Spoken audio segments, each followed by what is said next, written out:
What is up, y'all? Hudson here. We are 3 days deep in monk mode, and today we're talking about work. So I was on the phone last week talking with my mentor. He used to be my boss, and now he's stepped into the role of mentoring me in business and life. And he's just a super industrious, super wise person. And I brought up to him just some different life decisions that I was processing and decisions I needed to make. And he spoke a statement that really stuck with me. He said, Hudson, you need to work 16 hours a day right now so that when you have a wife and kids, you don't feel bad going to work for 8 hours a day. And that hit me hard because he's right. Right now, I'm single. I don't have any serious commitments. I really don't have major bills to pay. And I am really a ball of potential, to quote Jordan Peterson. I have all that youthfulness. I have these skills, these abilities, and I need to go after like the goals and the purposes that God has put in my heart. What does that look like? Well, it looks like saying no to things that aren't serving that goal and that purpose. It looks like staying focused on those things by saying no to the other things, right? What does that look like? Well, it looks like saying no to things that aren't serving that purpose. And it looks like building my environment and centering my life around that purpose and those plans. I was just watching a video by Alex Hormozy, and he was talking about saying no to those things that aren't serving your purpose, even if it's friends, family, like commitments. I'm not going to say what you should or shouldn't do. It's important that you use discernment to say, I've committed to doing these things in the church, so I'm going to serve here, or I've committed to this obligation, so I'm going to finish out my time there and end that. Like, you don't want to just drop everything.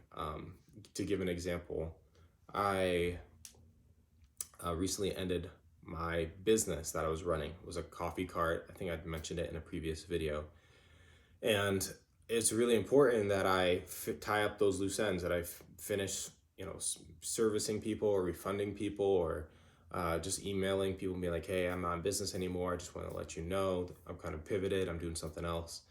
And this is really important because you do have a reputation in your community, and you don't want to be known as the person who just drops something to pick up another shiny object, and you're just jumping from thing to thing, from commitment to commitment, and you don't follow through. You don't have that integrity and that consistency.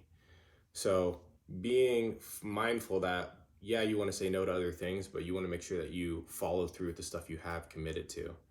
And that really feeds into like working hard, because if you are able to like follow through with one thing, it gives you momentum to follow through with the next thing. A verse that really came to mind when I was thinking about working hard is Lamentations 3:27. The NIV says, "It is good for a man to bear the yoke while he is young." I really like the Amplified version, which says, "It is good for a man that he should bear the yoke of godly discipline in his youth." And to give some context, this verse is talking about waiting on God and trusting in Him and enduring some trial during that waiting period. And I think it's important for us guys, while we're waiting on our spouse, we're waiting on the opportunity to have a family, maybe for financial stability, to put in that work towards our purpose and towards our goal, so that in the future we can have that foundation. So that's my challenge to you. That's my challenge to myself. I'm in the middle of a 16-hour workday right now.